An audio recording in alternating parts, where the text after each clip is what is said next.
Okey, kemudian kita masuk pula kepada penghormatan protokol.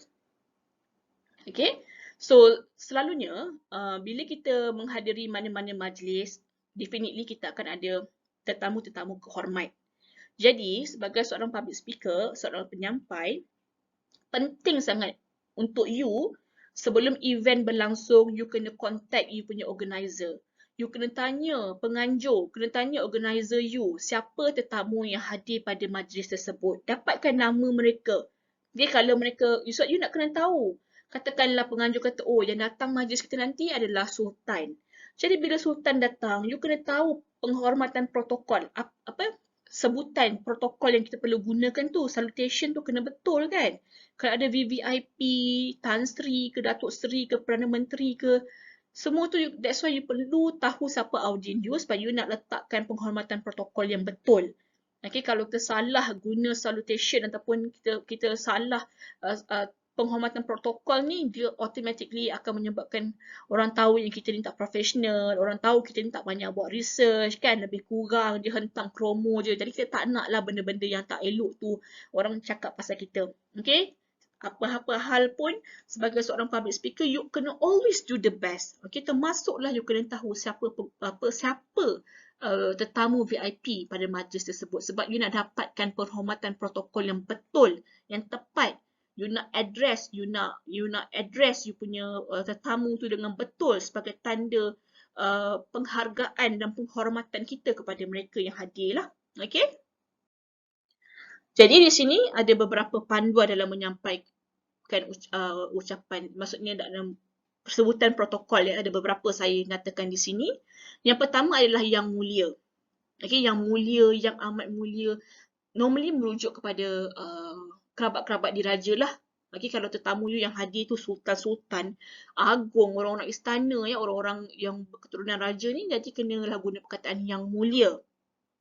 Okay, and then yang kedua yang amat berhormat. Yang amat berhormat ni mungkin tetamu you tu adalah YB ya, menteri-menteri, for example, Perdana Menteri, Timbalan Perdana Menteri, menteri-menteri ya, yang hadir pada majlis tersebut.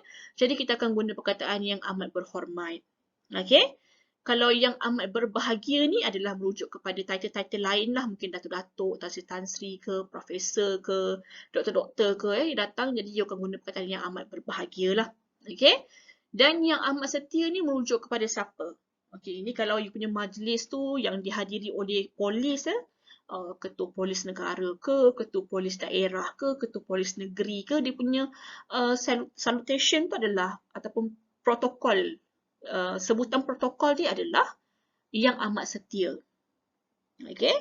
Kalau sahibul samaha ni siapa pula madam? Ini kalau you punya tetamu jemputan tu ataupun you punya tetamu VIP tu terdiri daripada alim-alim ulama lah, mufti ke, okey, pengurusi majlis-majlis agama ke ya, yang berbentuk keagamaan lah, mufti-mufti, ulama-ulama yang datang. Jadi you kena address mereka sebagai sahibul samaha. Okay, so ini basic lah beberapa panduan dalam sebutan protokol supaya kita address kita punya tetamu VIP tu dengan betul lah. Alright. Dan teknik yang keempat adalah teknik menarik perhatian. Okay, bermaksud bila you melakukan public speaking, so dalam you bercakap, menyampaikan informasi kepada you punya audien, ada ketikanya you perlu menggunakan teknik menarik perhatian. So ini untuk pastikan you punya audien terus fokus kepada you, okay, tidak bosan dan tidak jemu mendengar you punya presentation lah, you punya pengucapan awam sebabnya banyak elemen-elemen menarik dalam you punya penyampaian.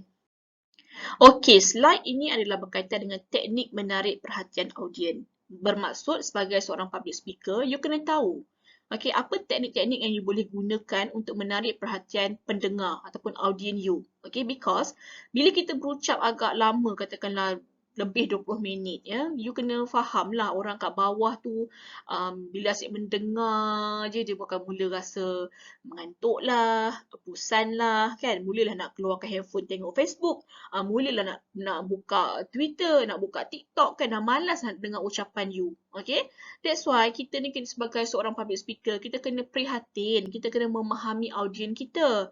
Kalau bercakap tak berhenti-henti, orang akan cepat bosan, betul tak? That's why you kena pastikan you punya pengucapan awam tu sentiasa ada turun naiknya. Okay? Ada lawaknya, ada seriusnya, berwarna-warni. Barulah audien you, pendengar you akan seronok dan tertarik dengan ucapan you. Okay, jadi that's why dalam slide ni kita akan tengoklah apa teknik-teknik ataupun tips-tips yang kita boleh gunakan untuk pastikan pengucapan awam kita berjalan dengan baik, berjalan dengan lancar dan yang penting menghiburkan dan menarik perhatian. Okay? Yang pertama, you boleh gunakan fakta menarik dan unik. Gitu. You kena cari fakta-fakta yang menarik dan unik untuk you kongsikan dengan you punya audien. Okay? Tapi pastikan fakta menarik tu kenalah tepat, kenalah kena mengena dengan topik ataupun tajuk syarahan you, tajuk ceramah you ataupun tajuk perkongsian you. Janganlah you bagi fakta menarik yang tak ada kena mengena pula dengan ucapan kita. Contoh, I katakanlah I dijemput sebagai panel ataupun dijemputlah untuk beri ceramah mengenai situasi politik yang berlaku di tanah air. Konon-konon I ni penganalisis politik lah, kononnya kan. Jadi I pun dijemputlah untuk memberi pandangan, memberi syarahan, perkongsian dengan audien berkaitan dengan situasi terkini politik tanah air. Okay, jadi bila I nak gunakan teknik fakta menarik dan unik ni, I kenalah cari fakta yang kena mengena dengan tajuk I. Janganlah pula tiba-tiba I kata, tahukah anda otak burung unta lebih kecil daripada matanya? Pula dah. Orang yang dengar tu, what? Apa benda ni? Kenapa dia tanya soalan ni? Kenapa dia bagi fakta ni? Tak ada kena mengena. Faham tak? Dia akan menyebabkan audien kita gelakkan kita pula. Tersalah bagi fakta. Jadi, you kena tahulah sebagai seorang public speaker, kenalah ambil berat pasal benda ni. Kenalah bagi fakta menarik dan unik berdasarkan topik. Janganlah lari tajuk pula kan. Lainlah kalau you bercerita mengenai haiwan-haiwan di zoo ke, bolehlah you bagi contoh tu. Betul? Okay? Jadi fakta menarik dan unik kena tepat dengan tajuk you. Katakanlah sepanjang bulan kemerdekaan ni, I dijemput untuk bagi ceramah patriotik kepada warga sekolah ke kan. Tak kisahlah dekat warga Facebook ke, tak kisahlah, tapi tajuk dia mengenai bulan kemerdekaan. Jadi mungkin fakta menarik dan unik yang I boleh kongsikan dengan I punya audien adalah trivia sejarah.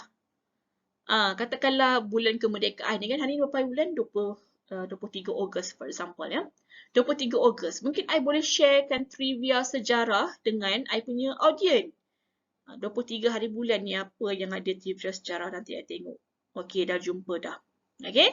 Pada 23 Ogos 1957, ataupun you berkata dia, tahukah anda pada hari ini 23 Ogos tahun 1957, Tunku Abdul Rahman telah mengeluarkan kenyataan akhbar di mana tanah Melayu ataupun Malaya akan mempunyai tentera udaranya sendiri sebaik saja selepas mencapai kemerdekaan.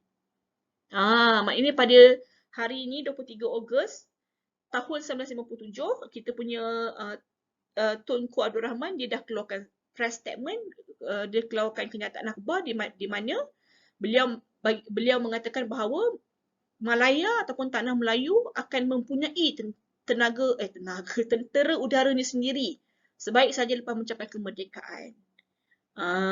Faham? Jadi maknanya 23 Ogos ni lah tentera udara Malaysia dicadangkan penumbuhannya. Alright? So itu mungkin kena mengenalah dengan tema kemerdekaan ke kan? So adalah kena mengenanya, tak adalah lari tajuk. Alright? So statistik. Statistik katakanlah you ni pakar ekonomi ke ya, you nak kena bercakap mengenai isu pengangguran di era pandemik COVID-19. Jadi mungkin you boleh share statistik statistik penganggur terkini lah, statistik kadar pengangguran statistik kadar pengangguran yang berlaku di era pandemik COVID-19 ni. Jadi you kenalah bagi statistik sebabnya ada kena mengena lah dengan you punya topik kan, sebab you nak cerita, you pakar ekonomi, you nak cerita pasal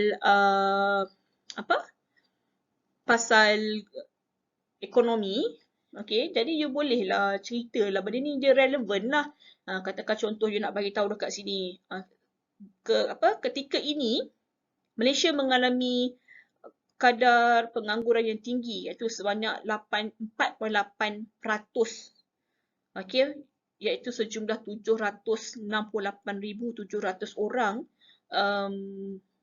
menganggur, tiada kerja, okey, akibat pandemik COVID-19. Jadi statistik yang you kongsikan tu nak bagi gambaran kepada you punya audience yang pada ketika ini seramai 700,000 lebih orang tiada kerja, hilang pekerjaan akibat COVID-19. Jadi it shows that betapa COVID-19 tu memberi impak yang sangat teruk, sangat buruk daripada segi ekonomi.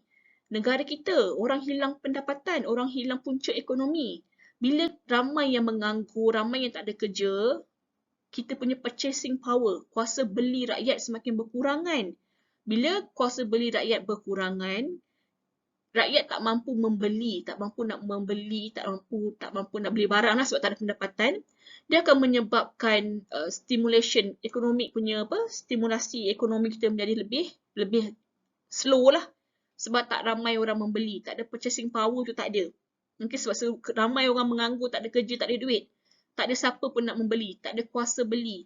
Bila tak ada beli, ekonomi kita tak sekelip. Kita tak bergerak. Jadi itu akan menyebabkan berlakunya kemerosotan ekonomi dan sebagainya. That's why, kalau dalam musim-musim pandemik ni, you'll tengok kerajaan banyak bagi bantuan kepada rakyat. Okay, kita pun fikirlah kerajaan ni kenapa kita pun faham sekarang negara kena COVID-19 ya, ekonomi terjejas, tapi kenapa kerajaan masih lagi bantu rakyat? Inilah sebabnya kerajaan perlu bantu rakyat, perlu bagi duit kepada rakyat, okay, boleh withdraw KWSP, bagi bantuan itu, bagi bantuan ini sebab nak pastikan rakyat tu ada duit. Bila rakyat ada duit, mereka akan membeli. Bila kita membeli, kita akan stimulate ekonomi kita. Ekonomi itu akan berjalan, akan bergerak. Okay, itu pentingnya duit tu, kuasa duit tu, kuasa pembeli tu. Nak pastikan pembeli tu ada mampu membeli, kerajaan kena bagi bantuan lah dari segi keuangan dan sebagainya. Okay? Itu dia cara untuk stimulate ekonomi dalam keadaan kemerosotan ekonomi. Kalau kerajaan tak buat begitu, memang ekonomi kita akan terus menguncup lah. Okay? Lepas tu you boleh gunalah, you boleh bagi petikan, boleh cerita. Okay, you boleh bercerita, tapi kena mengena dengan topik you. Okay, mungkin you boleh buat gimmick. Okay, gimmick katakanlah you nak bagi ceramah berkaitan dengan kemerdekaan. Mungkin sebelum you mula bercakap atas pentas tu adalah you dah pilihlah seorang untuk 2-3 orang untuk berlakon jadi askar ke kan. So ada gimmicknya, okay. And then you ada selitkan sedikit lawak jenaka. Okay, yang berpengetahuan lah, jenaka berpengetahuan, bukan lawak bodoh. So itu untuk menarik perhatian you punya audience.